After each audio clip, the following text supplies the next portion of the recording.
right. Well, welcome. Thank you so much for that introduction. It was beautiful. And it's amazing to be back. I had the privilege and opportunity to share about early intervention in February, and that was incredible. And of course, in 50 minutes, you can't share all of the things that are important about the work that I do. And so I get to come back and do a part two. So I'm thankful for that. And I will be doing my best to monitor the chat as we go.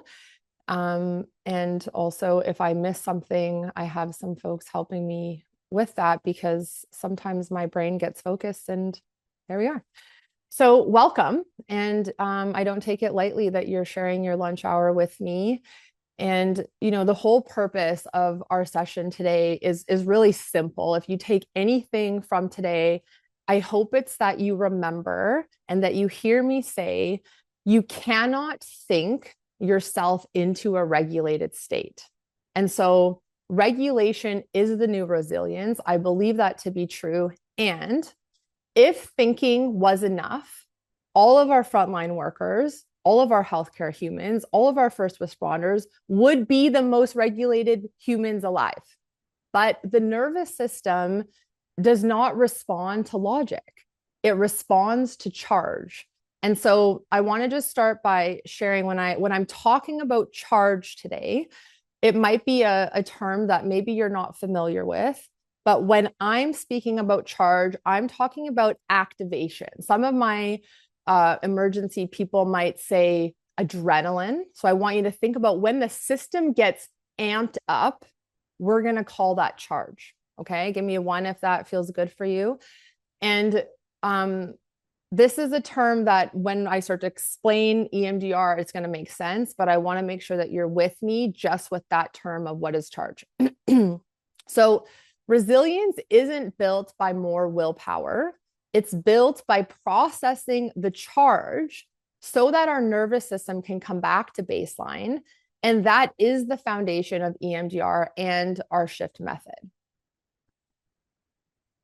Oh, hold on. Okay.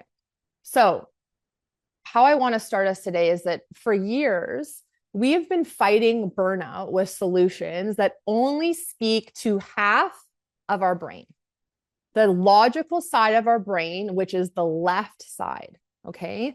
So whenever we are offered wellness apps or talk-based therapy, we're hoping that people can think their way out of exhaustion, fatigue, all sorts of states, but we're ignoring the other half of the story. And that half on the right side is where the live wires of stress are actually stored. And so I have spent the last year trying to get really clear about how do I explain this. And this is where I want to start. So you cannot talk shock out of the body. You have to process it first. And so under stress, the bridge in the brain, it completely disconnects. And so language goes offline, left side goes offline, while the body, the right side, it stays on alert. There we go.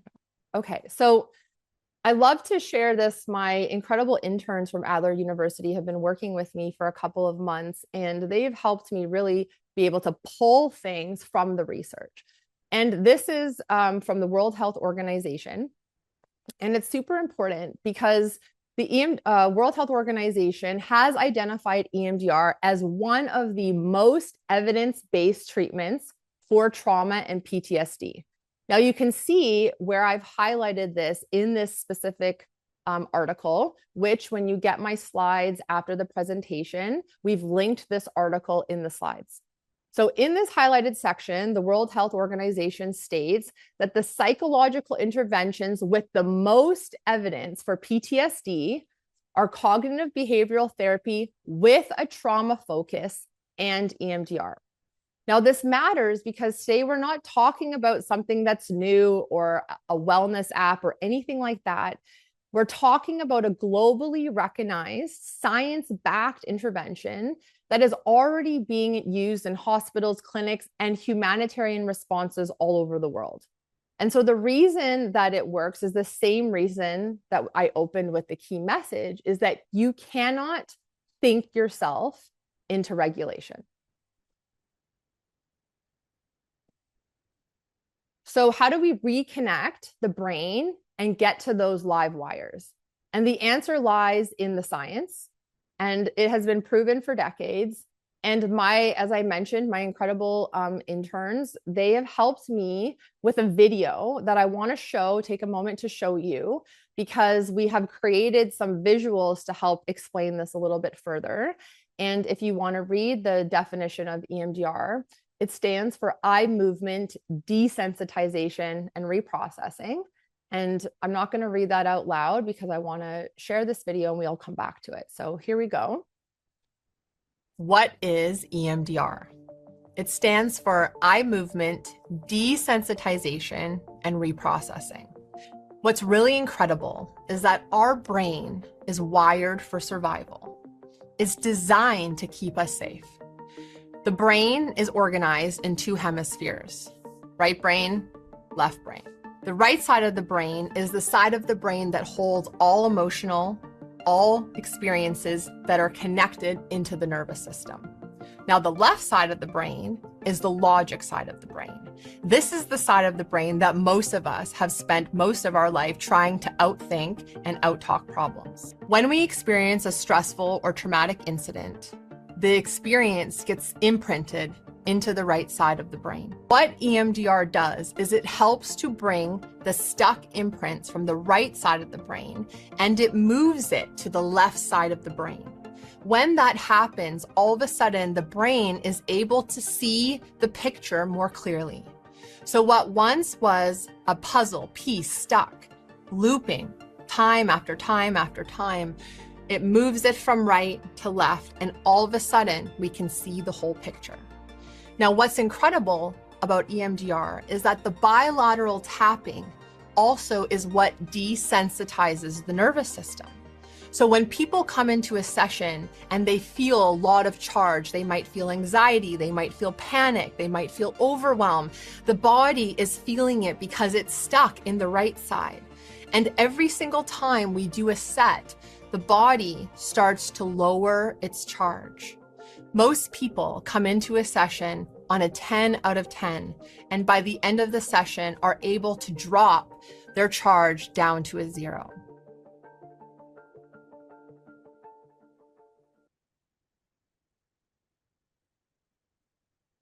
That was created by my incredible intern, Sabrina. And so I give her so much thanks for that.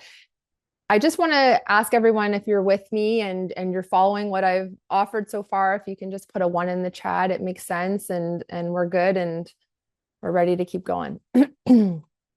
Okay, was that visual helpful to be able to see that in a visual sort of way rather than me talking about it? Great. Okay, amazing. So what does that look like? So the science behind the shift. And so what we have done is that we have taken an EMDR protocol, which I spoke about in part 1 of the webinar, which is called the assist protocol. And we have created what we call now the shift method. And we're going to experience this a little bit later on. But in the first step, where we look at the S stands for sense, okay? Now, when we go into this, and I'm just going to invite you for a moment, I can't see any of you. So this is, again, only if you want to participate in it and you feel comfortable to do it. If you were just to close your eyes and just sense for a moment, notice what your body is holding at this moment. Okay, so just notice. And as you bring your attention into your body, are you able to notice any type of sensation?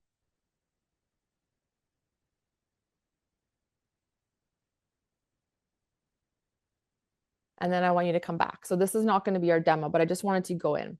And so that's what we do when we go into a first session. In EMDR, we do not need you to tell us what happened in order for us to be able to process the event. And so in the first step of the protocol, you enter into the group space, you close your eyes, and you sense. Today, we won't be processing any stressful or traumatic memories, but I will guide you in a gentle bilateral stimulation where I'll show you how it works just based on what we're feeling in our body today. So the second step is going into the hemispheric bridge. And so this gentle bilateral rhythm, it reconnects both hemispheres. When we're able to bring what's stuck from the right side to the left side, like the video showed, it's like a puzzle piece connecting. So left side is logic. Everything that we think about the world, how we see it, is based off of our own childhood experiences. And everything that happens that's stressful or traumatic that gets imprinted. And this is different for everybody. So if we were to take a critical incident, for example, and you had 10 people in the room and you all saw the same thing, all 10 people will take that experience and imprint it differently based on their past experiences and traumas throughout their life. So you will never have two people who experience the same thing because the brain and the body have been developed based off of our early childhood experiences. Okay.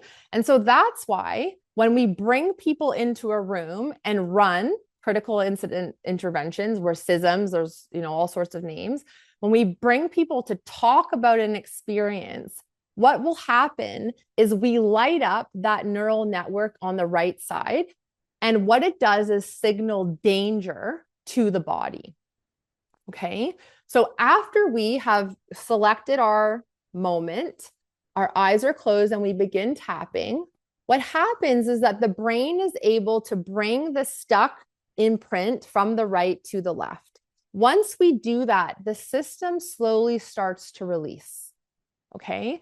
And so before we go to the next slide, one of the most interesting things that I had my own personal experience with was earlier in the summertime, and I had received some news that was not great news, and I knew it was coming.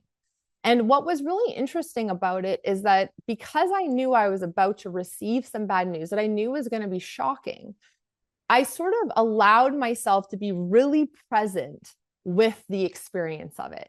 And what I've come to believe happens is that when we are in a situation that is, and I'm using the word shocking, where our breath goes, I want you to watch what just happened with my body. Okay, I'm going to show you again. So I'm neural input comes into the left side of my brain and it imprints and my body goes, and I hold. Everything in my body starts holding. Now imagine what happens when our system starts holding over and over and over. This anxiety, what people will talk about as anxiety or panic attacks, is really the system hasn't processed all of these moments that have stacked on top of each other.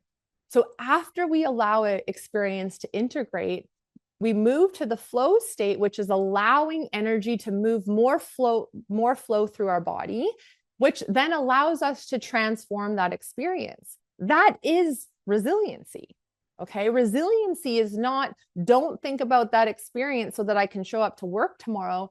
Resiliency is, can I take that moment? Can I help my brain to process it? Can I allow it to move through my system so that then I can show up in a more regulated and transformed state? So I want to pause there for a second and see if there's any questions before I keep going. Sometimes it's a lot when we start talking about these kinds of things. And yeah. Someone asked, can you restate what the right side of the brain is versus the logic of the left? Okay, so the right side is where the trauma imprint comes, and it's connected to the body, to the nervous system. Okay. So just like when I said that that experience goes, it prints, okay, it stamps. And so what I know to be true from my own EMDR reprocessing and doing it individually with clients is that only a small piece of the experience gets lodged. Imagine it's like a sliver, and only a sliver of the experience is here. And all we can see or sense is that sliver. And we don't get any decision making around what the brain decides to hold. But what often happens is that people will say so flippantly, I hear this so much and a lot lately. People go, I'm just an overthinker. I'm just someone that thinks a lot. I can't turn my brain off. And I'm like, no, that is trauma looping. So if you are constantly thinking about something over and over and over, that tells you that your brain is looping the experience that just happened. Okay. And so that is the perfect signal that your brain needs help to process something that's happened. Okay. Yep. We're going to go right there. Great question. You are with me. All right. So here's why traditional supports fall short. And again, I am fully, disclosing that as I've been in having my business out in the world for a year, I have had to do a lot of work in getting really clear about the messaging of this piece. So I really want you to stay with me here. Old paradigms, so SISM debriefs or EAP sessions, are rooted in what? Talk therapy. So we sit folks down in a room, everyone gathers in a circle, and there's a couple of things that we have not addressed. Okay. So the first thing is, if we talk about an experience, right side of the brain lights up, danger, danger, danger, danger, number one. Number two, how many people feel a felt sense of safety in the culture in which these debriefs take place? Now, if you were with me in the first part of what is trauma, so I'm going to give you the definition again. Trauma is not the event, but trauma is what happens inside of us in the absence of an empathetic witness. And if we work in systems where a felt sense of safety has not been created, where, let's be honest, in most frontline first responder spaces, this is not a culture where we sit and share how we feel. I've named it last time in the presentation where it is a culture of suppression. What I name it as suppression culture, lives and thrives in those spaces. And so when you gather people into a room and you say to them, hey, that was a really stressful call that we just had. Let's all sit together and talk about how we feel. One, there's no safety in this space. And number two, if we ask people to talk about it, we will actually re-traumatize the system. Now, I'm not saying don't ever talk about it. What I'm saying is let's process the event first. And then once we've allowed that experience to be processed and integrated into the brain, then we can come and talk about it. Okay. So we're going to shift first, then we're going to talk. Any questions about that?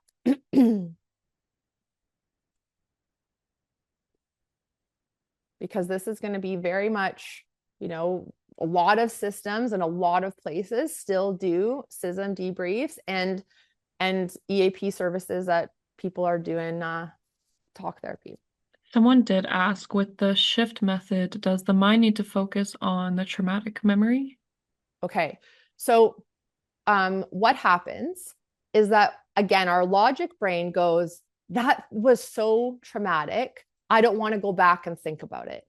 But when you come into our virtual space, we guide you in exactly what we just did 10 minutes prior. You would close your eyes and you play a mental movie of the event. And as you play that mental movie, your brain will point you to the moment that feels the most distressing. And lots of times it's not what we think it is. And this is why the logic brain can't actually point us in the right direction, because most people who come and do the processing, 9 times out of 10, people will say, I had no idea that was the thing that was keeping me feeling distressed. Okay. And so when I say process, yes, I'm talking about EMDR processing. So thank you. When I'm saying processing, I'm saying that we need to use the EMDR, the bilateral tapping, to help us process and integrate the experience before we can talk about it. Yes. So what happens is well, I'll show you this because it's here, the question's here. So you arrive into a session and the EMDR therapist asks you to close your eyes. Then we ask you to play a mental movie of the event that's happened and you find the moment. Okay. So I'm gonna pick a very basic thing. I fell off my bike and I find the moment. Okay. Now I'm going to pick a number. We call this a SUD, a subjective unit of disturbance, between 0 and 10. How distressing was that image of me falling off my bike? I give it a 10. And then we know that processing time is usually at the 60-second mark. So all of our sessions are, a set is 60 seconds in duration. So you would close your eyes, you'd look at yourself falling off the bike, and you start tapping like this.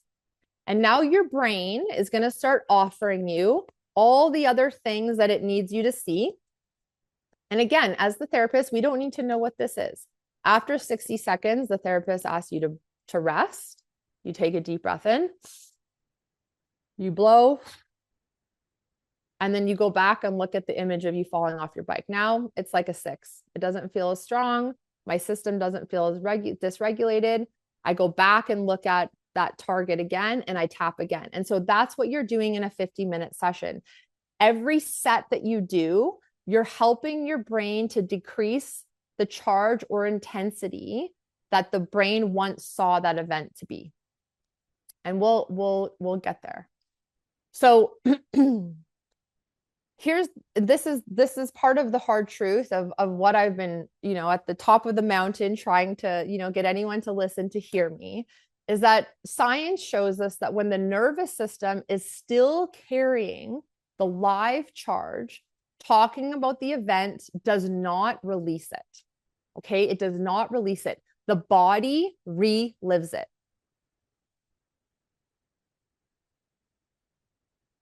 Absolutely right. I love that, Sarah. So needing to unplug an electric device before you open it up for maintenance. I love that. I'm going to ask my people in this webinar, take that. It's absolutely beautiful. Absolutely. We have to unplug.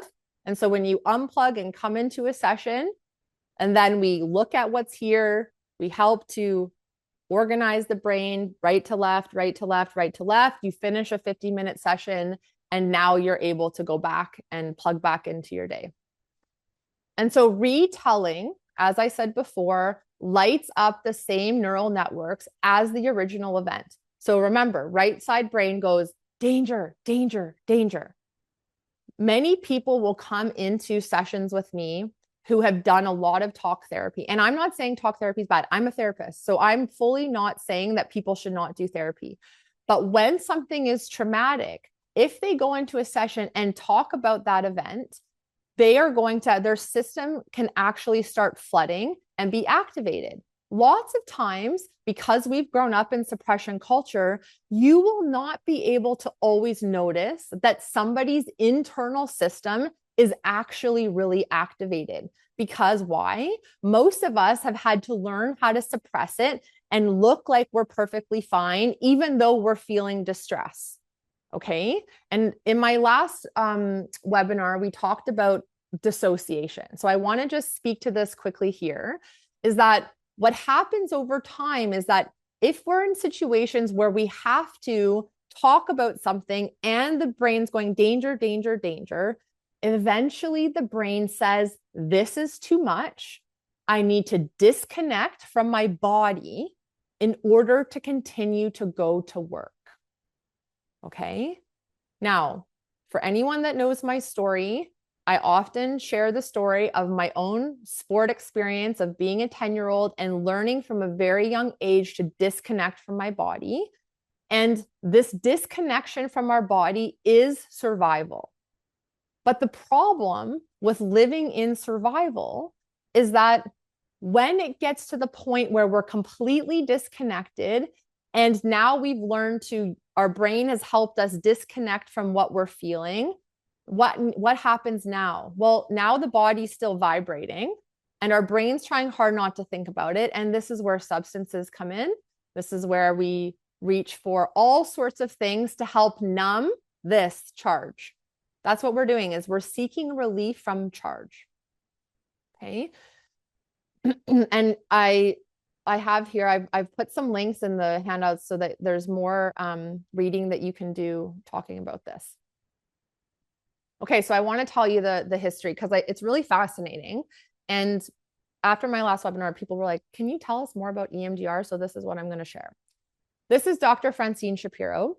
And the origin of EMDR is really quite fascinating. So in 1987, she was walking in a park and she was a psychologist.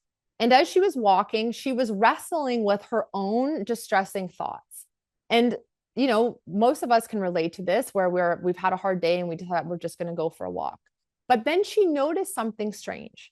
The thoughts that she had had at the beginning of her walk that felt really sticky and really loud, she noticed that suddenly they had lost their power. They faded. And so that charge was gone and she had no idea why. So she got curious about it. And because she was already a psychologist and she worked in a university, she started to study what would happen when you brought up a distressing thought and you used your moving your eyes from right to left. So she became a detective of her own experience to try and figure out why this phenomenon was happening. And she noticed that her eyes had been darting back and forth, and she started to experiment with it, intentionally doing this, and found herself recreating the effect in the lab. And eventually, what happened is this simple rhythmic bilateral movement that was somehow allowing her brain to process and release the charge of those thoughts. And then she made the leap to change and bring it into practice. So it was really by accident that this methodology came to be. Now, she published her first study 2 years later. And by 1990, it was a globally recognized trauma treatment. Now, what's really interesting about it, and this is why it's very confusing, is that it started in one-to-one work. And so she was treating people as a therapist in one-to-one work. But as the protocol started to get well known and as it started to be adopted by Veterans Affairs and other, notable organizations, is that other people started to expand and create different protocols where this type of modality could be used in a mass way. So what happened is that the evolution of bilateral stimulation expanded. Okay, so from her, when she named it eye movement desensitization and reprocessing, it's because she used a light bar that would help people move their eyes from right to left. So this is how it started. Okay. Then eventually what they realized through research and through more progressive studies on it is that actually when your eyes are closed and you bilaterally tap, your eyes now move from left to right. And so you can see how we can go from taking it in a one-to-one setting to now being able to take it into a space where people can have their eyes closed and they can reprocess at the same time. And so in a one-to-one space, people can still use light bars or use a dot that moves across the screen. You can do bilateral tapping like this, or there's these pulsing metrics that you can hold in your hand that will pulse right and left. Okay, so there's all sorts of ways now that you can incorporate EMDR into healing. And so now EMDR is used at a scale from war zones to workplaces. So it's used post-earthquakes, war, pandemic. It's endorsed, like I said before, by the World Health Organization. And what happened over COVID is that Dr. Nacho, he was out in the world, and his assist protocol, which is the one that our shift method uses, he was doing that after mass shootings. He was gathering people into gymnasiums and he was having them process the event immediately because we have a 90-day window. That's what his research told him. There's a 90-day window to process a stressful or traumatic incident before it integrates into chronic anxiety or PTSD. When COVID hit, we could not go out into the world and help people. And now COVID is a mass trauma. And so he adopted his own assist protocol to be able to do it remote. So that was the gift of COVID for this modality, is that he figured out how to run it virtually. And so this was just how we went from one-to-one work, and we're able to have this modality sort of evolve over time. Okay, so yes, coming back to a question here. So if you didn't know this, when you're sleeping, your eyes move right to left on their own. Your brain, when you're sleeping, tries to process the day's events. And if you've ever had dreams or nightmares where the same thing's happening, it's because your brain is trying hard to process it. Now, your brain cannot process trauma by itself. It's why it loops. Okay. So what started as using a light bar with your eyes open, moving your eyes from right to left, what they learned is that when your eyes closed and you bilaterally tap, your eyes naturally move from right to left. Okay. It's involuntary. You can't think it to not happen. It just does. And so sometimes people go, this is kind of weird. And they might start a set and go, I'm noticing my eyes moving from right to left. But eventually you forget about it because the brain starts offering you information that you didn't even know was there. Okay, coming back to a question here about CPTSD. Okay, so running in one-to-one work, there's lots of different protocols that work with early childhood experiences. And so I'm actually going to save that question so that I don't get sidetracked, but I promise that I'm going to come back to it because I can get lost. Okay. So what we've done is that we have taken EMDR and taken this adapted protocol, which is the assist. And so we've built on Dr. Nacho's protocol. But what happened is that when I got trained in this protocol, and he's in the United States, and I came back to Canada, I was so excited because nobody here was doing this as a business.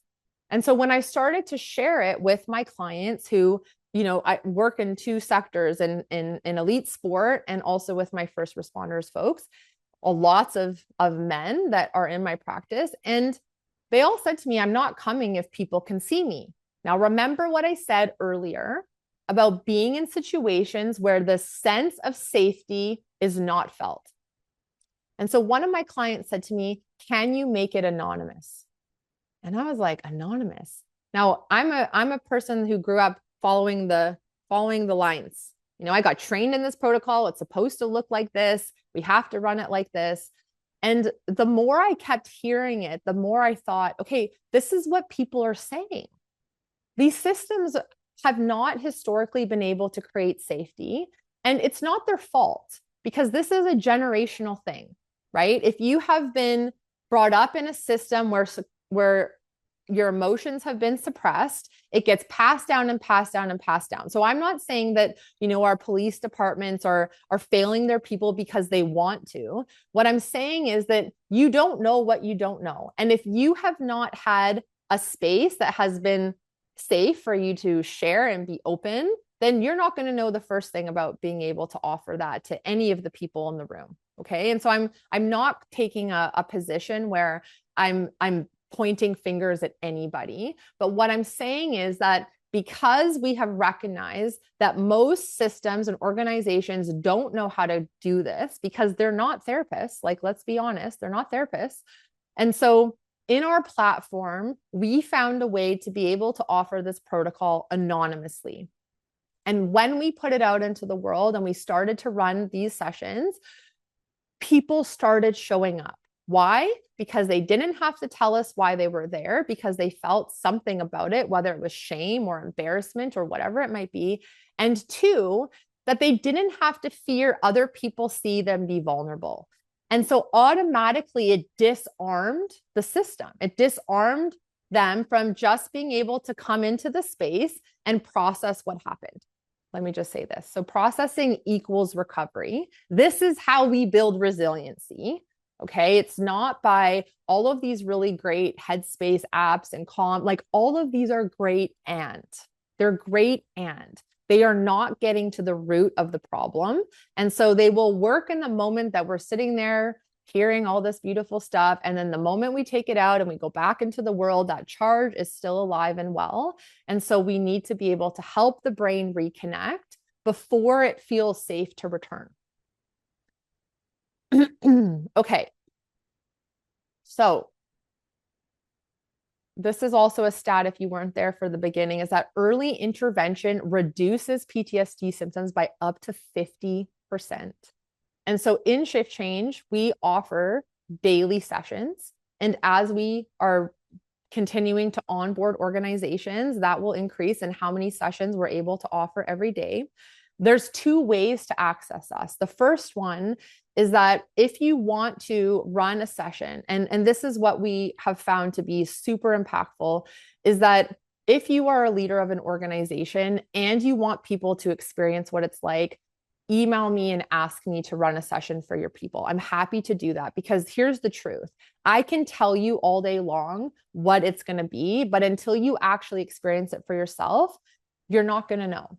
And so we run a 3-month pilot program with organizations. Like I mentioned with our Surrey Police, we worked with them all last year, trying to find a way to help integrate this in the day-to-day. And, through running that pilot, we were able to build momentum within the leadership group. And once you build momentum with a leadership group, then you can start to gather more people.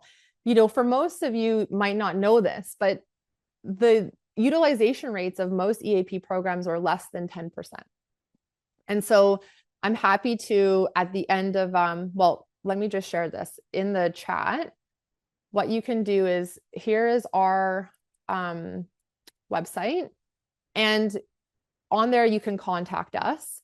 What we have learned we've been able to do is that organizations can actually add us to their insurance policies so that eventually we can have the ability to direct bill for employees, but also organizations that partner with us. What we will do is launch a 3-month pilot program so that we can help integrate it and build the momentum.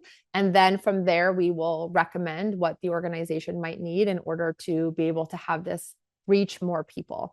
The most beautiful thing about it, and this is the truth, is that after our year with Surrey Police, they have now become our greatest champions. And so when people come into Shift Change, they have been referred from those people. For us, that's a really beautiful thing because we're not spending all this time advertising and marketing ourselves, because in the type of work that we do, people need to trust that when they come to a space that they're going to be able to be helped. And that comes from word of mouth. Athlete question. Does the stress holding in the body include? Yes, it absolutely does. I'm asking because absolutely. So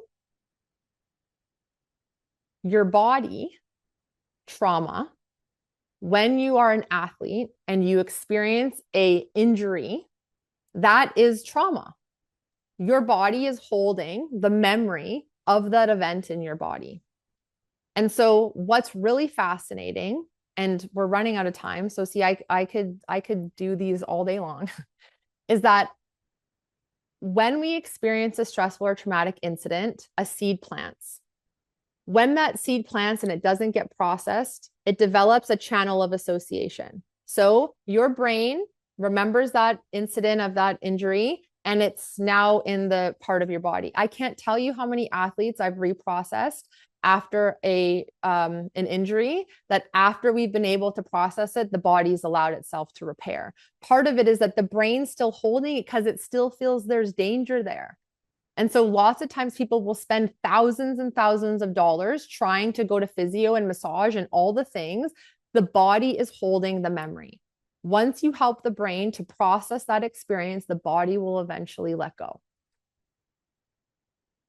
And what you noticed, both of you, how when you started tapping, you see your brain took you there. It's exactly what I said at the beginning of the thing. You just know, logic brain, I have an injury. My logic brain tells me I have an injury. But the moment you closed your eyes and you found that place and you started tapping, your brain went, it's right over here. This is where I filed it. You didn't know that. And that's why it's so fascinating, because that's the right side. Our left side goes, oh, yeah, I just have an injury. The right side goes, I have the memory of that injury. It's been stored here. I'm holding it. I'm going to make sure you don't get injured like that again. We're going to create hypervigilance to that thing. And then we start to compound and compound and compound. So we are getting close to the end, and I love talking about it. I'm really passionate about the work that I do, and I could talk all day long. So I am honored and thankful to have spent this time with you. And the resources will be sent out, though the slides have been created into a PDF. And once you get the PDF, we've put links inside the slide, and those will be sent to you after the presentation. So don't worry, you haven't missed them. They're coming. And of course, if you want to learn more, you can find me at my name, Kara Kalin, at shiftchange.life. And oh yeah, sorry, going back to the question about early childhood stuff. So when you're doing one-to-one work, you will do an intake process, and you do not need to know what the SUDs are for your early childhood experiences. That's the clinician's job that's doing the work with you. And so part of it, which is, our new slogan, which is show up and tap it out, is that all you got to do is just show up and allow the process to guide where you need to go. And so for early childhood things, when you can go in and start reprocessing things from the root, from the beginning, that's where the real freedom comes. And that's a different level of intervention, though. And so all of those things are possible with EMDR. Yeah, it was great that you touched on that, because I was just going to loop back around and ask. So thank you, Kara, for answering that. And someone did question if all your sessions start with targeting specific incidents, or are they kind of general, just like the one we did today? Yeah. So when you come into a session, how you'll be guided is to close your eyes and run the movie on the last 90 days. So if you run the mental movie of the last 90 days, you're going to find something in that critical frame time that feels stressful or traumatic, and we're going to clear that right away, because that's the early intervention. We want to clear that before it gets like long-term stored. Okay.